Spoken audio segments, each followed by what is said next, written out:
Hey there, I'm No Time, and today I'm going to ask the question, will evolved mode job design be good for Final Fantasy XIV? In a video recently, Mr. Happy probably had the most reasonable take, where he pretty much just said, it's pretty much impossible to tell right now. We've got demonstrations of 4 jobs that by the time the expansion comes out will be just under a year old, likely, since they're from a build from well before FanFest even. And you can see some stuff there, but a lot's liable to change before the expansion comes out. And that's the most reasonable take. But I think what we can do is look at those 4 jobs and see the design principles that guided a lot of the changes they're making from the way the game currently plays, and evaluate if those design principles will form a good basis for what is to come in Evercold and 8.0. If you enjoy job or encounter design content, subscribe to the channel. I'll be making more of it. We already did in the last 4 days a video covering exactly what we saw for every job at FanFest, and the 4 days after this will likely be a my thoughts video on those jobs. Now, for those jobs, I tried to keep it to just exactly what we saw, short and sweet. For this one, I'm just going to yap. We're going to see where this goes. It might get broken into parts, it might not. I tried to write a script to keep myself a little more on track, but it felt really formulaic afterwards. So at this point, we're just going to yap and see where it takes us. So, looking forward to 8.0, I think is hard to evaluate if these changes could be good if we don't look back first and kind of get a loose idea of where the jobs are currently, which is why I have the current job action, or job guide page up, sorry for the flashbang. The formula and principles that guide current job design are, for the most part, as follows. I'm making a generalization, but I think it applies reasonably to most jobs. So, for most jobs, their rotations are broken down into kind of 2 parts. They're broken down into the filler and the burst. And these are the kind of identities the job exists in. Every 2 minutes, you go through 15 to 30 seconds worth of buttons that are pre-prescribed to be in the most efficient order possible to create the best burst you possibly can. This is where most of your damage throughout a fight will be attributed to. Outside of that 15 to 30 seconds, for the other minute and a half-ish of your rotation, you're in the filler phase. For the filler phase, it's typically a set order of buttons, typically a 3-part, although in some cases, like I've got Dragoon up, a 5-part rotation, and then just making sure the occasional shorter cooldown doesn't drift. You know, you have shorter cooldowns like high jump. Don't want to drift the uses between the 2 minutes bursts. The skill expression, when you put this system together, kind of is broken into 2 parts also. Part 1 is, if you take this rotation and you fight a target dummy, you can actually map out every single GCD you intend to do from beginning to end. And there'll be very few jobs where there's decision-making or flexibility, reaction to events that your class brings up throughout it. You know, Dancer's an example where there's a line of thinking between what buttons you click because there's some randomness in the abilities. But for most jobs, for most of its filler, you are clicking a pre-prescribed 1, 2, 3, and then making sure every X number of seconds, you know, high jump 30 seconds, that you're getting a cooldown, making sure it's not drifting. And the burst window is the exact same. You have a pre-prescribed order you want to click the buttons in. Everything should be set up the way you intend for it to be set up before you get to the burst, and then boom, you execute the whole burst in a pre-prescribed order. So part of the skill expression comes from memorizing that sum of abilities you're intended to click. The other part of skill expression in this job design system is when the encounter isn't a target dummy, when it forces you to do something that is not adhering to these guidelines. The second part of skill expression is determining how quickly and efficiently you can return to these guidelines. After the boss jumps away for a phase transition, what do you click first when they come back? Did you save the right abilities to make sure that if they come back right on a 2-minute burst, they're immediately available? Things like that.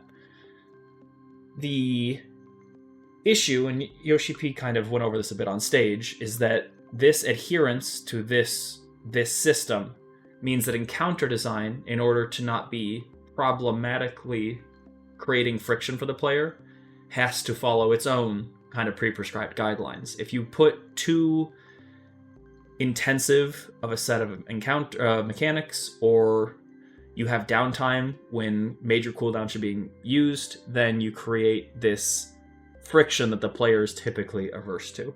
Some players like when that friction comes up because it means that you can really deviate from the pre-prescribed ideals, but for a lot of the player base, it creates too much friction, and they tend to fall away from enjoying that kind of back and forth. So a lot of encounters have been designed with that in mind. The second issue is that once you go through the process of the first part of the skill expression, which is the memorization half, it becomes pretty routine. There aren't many opportunities to outthink whatever an encounter is presenting to you. Even with the evolutions that we saw in encounter design in this expansion, Dawntrail relative to Endwalker, it still was hard to find many really exciting opportunities to deviate from the pre-prescribed ideas. For the most part, you just followed the spreadsheet and did exactly what it told you. So, what is happening in this new job design space that could indicate a change to this, right? We can't say for sure. Like Happy said, we haven't seen it all up front yet, or, presented to us. But we can take a look at some of the things, particularly the 2 DPS jobs that were showed, that would indicate that there are interesting things to come, I think. So, let's take a look.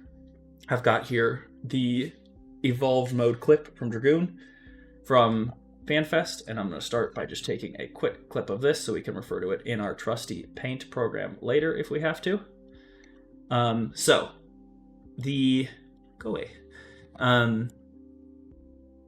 The new job design philosophy seems to be a little more centered on taking the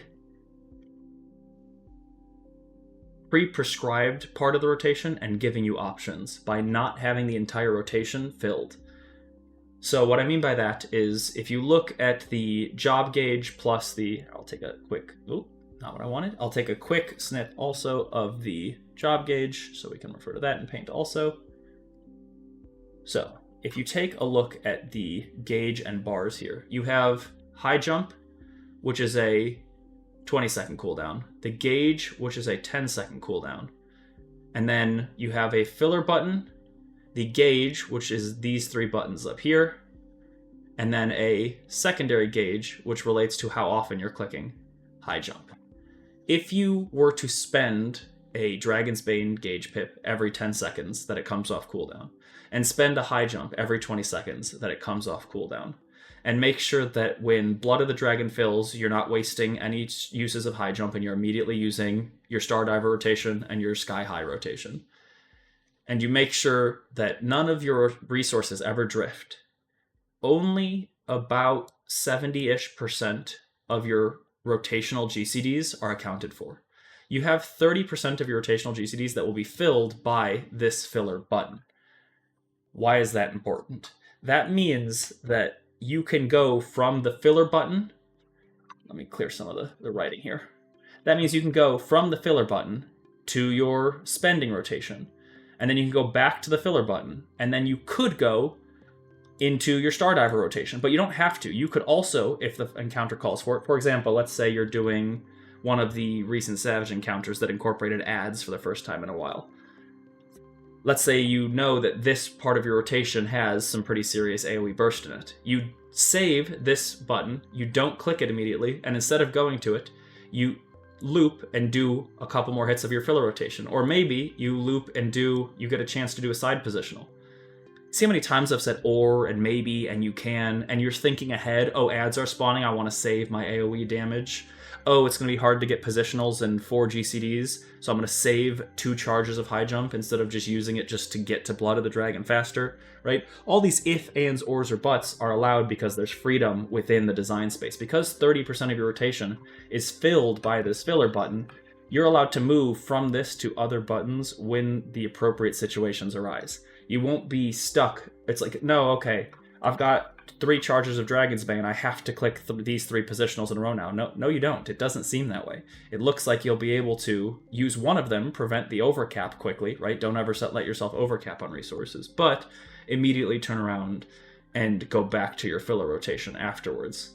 So the paradigm is shifting from a spreadsheeted, pre-prescribed tight filler rotation to this kind of much more open one with different parts of the rotation that will shine in different ways. The difficulty of this new system will be where your eyes are focusing at any given time.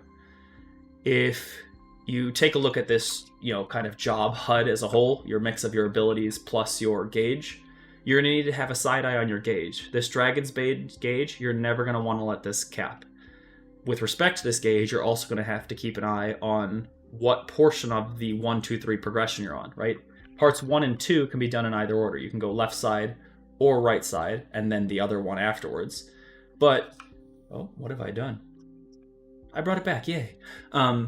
But you have to keep an eye on making sure this resource doesn't cap, making sure that these both get spent. You don't want to catch yourself, slamming this button, but it's grayed out because the Sinister gauge has been crossed off and you meant to click Dexter, right? So you have to keep an eye on your gauge, eye on your buttons, know which part of this 1, 2, 3 combo you're in. You also have to keep an eye on high jump. You really don't want to make sure high jump ever loses a use, which means every time this is getting close to 3, you need to make sure you use a use. And you also need to know how many uses you have available to avoid positionals at any given point in the fight. And when you use high jump, it'll keep you with a side eye on this part of your gauge, the Blood of the Dragon gauge. Once that's used, you'll have to keep an eye on these 2 buttons, right? And once you start spending those buttons, you could keep building up to the next one. So you'll start, let's say you get to 2 out of 3 pips of Blood of the Dragon, but haven't spent these yet. You'll want to make sure you're not clicking this, but then that'll create a internal friction within your class. Let's say you can't get the next positional. That means that next time you pull, you'll learn I overspent high jumps or underspent these burst buttons and ended up having to overcap a resource in a way that was inefficient. So the skill will come from kind of where your eyes are constantly drifting around your class resources. And the reason that becomes skill intensive is maybe not for the job itself. Let's talk about the target dummy again. You do all that in a target dummy, you could probably execute it fairly reasonably, right? Yoshi P, and later in this clip, goes and executes this, concept pretty well. But the second you get into an encounter with things like, oh, there's a ad that needs to die quickly later, or this phase 1 rage, I want to put some damage before the phase enrages rather than trying to save it for the phase afterwards. Or I can get a positional at this time, so I want to make sure I'm drifting my movement to this area, right? So the encounters, instead of being restricted to this idea where you have to be lenient on a pre-prescribed time, the encounters are instead left the room to create different types of problems at different times. And by doing so, they can make you think about every encounter differently. You can't just go to a spreadsheet and say, this is the correct order to press my buttons. There's 4 different buttons you can press, and none of them are more correct than another against a target dummy. But when an encounter will demand things of you later in the fight, and you can be thinking ahead, that's when, the correct decision will vary fight to fight, and the fights can do things like mess with the cadence that mechanics comes at you, right? You get a couple fast paces, boom, boom, boom, mechanics come at you, and then it slows down for a second, gives you that reprieve. Good encounter design mixes a lot of different aspects like that. It's not just, the most puzzly mechanics they can throw at you. So when asking questions, will this system as a whole have an opportunity to create better job design? I don't think it will just have a chance to create better job design. I actually think it'll help create better encounter design as well. There are some things, though, that we want to keep an eye out. So before I say this, just a reminder, when they show up with a build like this at FanFest, it's already probably a couple months old and super stable. So this is probably from earlier this year. Considering the expansion's coming out next January, that means that this version that we're seeing here that I'm talking about will be 11-ish months old come expansion time. So there's room for evolution. There could be functions missing, buttons missing, ideas missing, or anything that is here, if this would be complete, it could be changed pretty drastically. So keep that in mind. But I want to take a look at some of the things that could be concerning, or a lot of the ifs, or the reasons why, someone like Mr. Happy is reticent to comment on some of these things. So let's see if I can find, in a reasonable amount of time, the Bard. Did I just one-shot it? Oh my gosh, I one-shot it. Okay, so When we talked about Dragoon had about 70-ish% of its rotation, a little more actually, technically, of its rotation consumed by buttons that you'll want to press to prevent drift, right? You don't want to let the Dragon's Bane gauge fill, you don't want to let high jump fill, you don't want to drift your sky high and Stardiver combos. That means that there is still some restriction in the fight, right? You can't just slam your filler rotation button consistently. Bard, on the other hand, is going to be less than 60% for its use of, in Bard's case, resource-related buttons are your new jump ability, your finishing spenders, and then all your song rotations. That means that Bard will spend a pretty large portion of its time clicking the 1, 2, 3 filler rotation. Now, Bard's filler rotation does come with the extra gauge component. It will be filling the Bardic Inspiration every loop, which is an OGCD to consider. But in terms of moment-to-moment thought process that is required, Bard's question it is asking of you is considerably less demanding than Dragoon's. And in that way, it becomes almost too forgiving, potentially. So, for example, one of the things they talked about are the utility brought by the 3 songs, right? Mage's Ballad gives you I think it's regen, move speed, and barrier, if I remember correctly. Ballad is regen, Paean is move speed, and Minuet's barrier. You'll be doing each song on average once per minute, right? A song every 20 seconds. You have to use all 3 before you can go back to reusing one of them. So about every minute, you'll be spending each of these songs once, and so within that minute, you have this whole leftover, 40% of your rotation, that means, is just the filler button. And you can interject this 60% into the 40% whenever you want. And that's giving a little bit too much leeway to apply each of those tools pretty liberally. So the things that you would want an encounter to make a bard consider, you want those to come up with a little more frequency than that. So my hope for something like encounter design relative to bard and the fizz ranged role in general and whatever utility the other classes bring would be that it asks something of these jobs in particular during this 40%. Because if all you have to do as a bard is plan and say, oh, our team needs to move from the left side to the right side of the arena quickly, I can use Paean at this point and, have nothing fighting against my internal rotation. The best example I saw of an internal conflict in Bard is the follow-up Heartbreaker shots from Mage's Ballad's dots are delayed by about a GCD and a half, which means that you could lose one of those Heartbreaker shots if you accidentally go Mage's Ballad GCD straight into Army's Paean. And then suddenly the Paean OGCD is just overlapping your Heartbreaker shots and you lose potentially your Heartbreaker shots. And that's not very much friction. So I'd like to see a little bit more of that friction involved. Going off the DPS jobs to the tank and healer jobs, their requirements seem to be shifting to a more role-based requirement. And here I'm going to get pretty speculative because we have very little information, right? That slide about main tank and off tank was pretty limited as far as information goes. But the filler rotation for Paladin consumes a very, very, very large portion of its moment-to-moment gameplay, and it only gets the burst rotation. You start with 2 charges loaded, but after that it's 1 charge every 40 seconds for 4 GCDs and an OGCD worth of button presses, which does not consume a good deal of that 40 second downtime. The class does have the new active parry mechanic, so maybe that will play a more considerable role. That seems to come up significantly more often on the defense gauge with only 20-second cooldown. But there's a lot of TBD.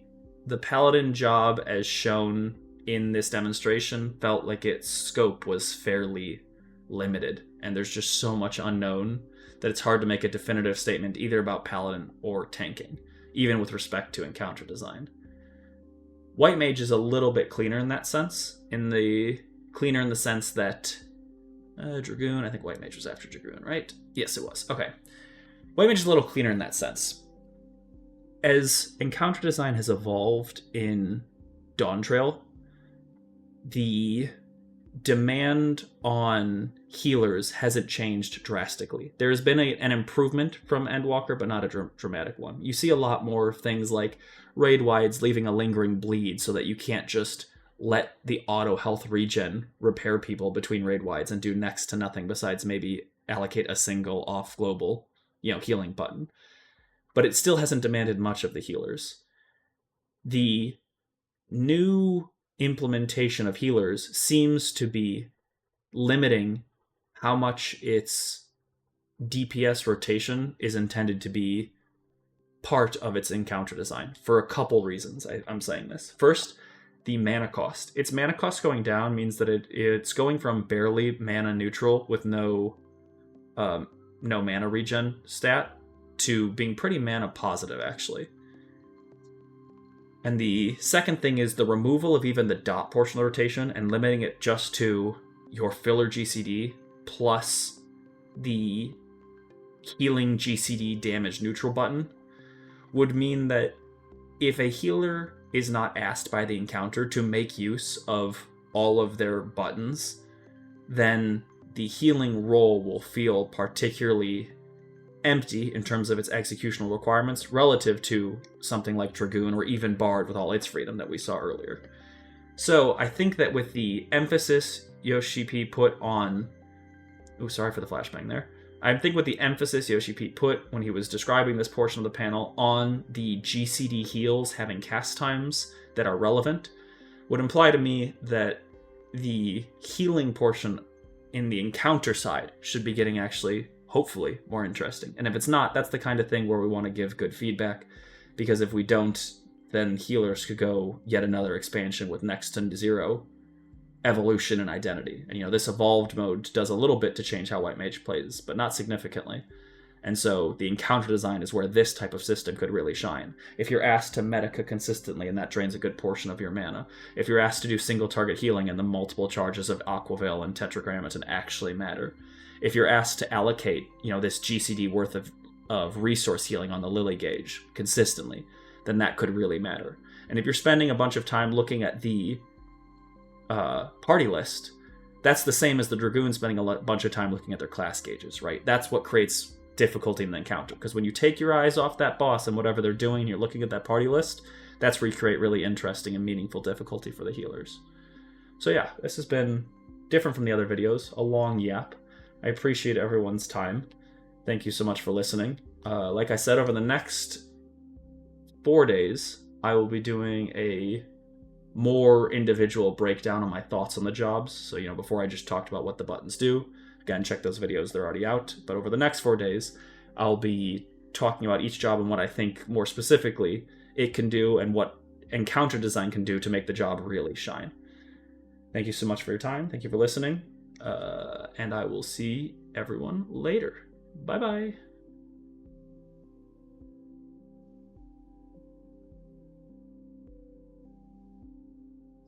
Oh gosh, his shoulder's hurting. Oh well, I'm getting worse at it now.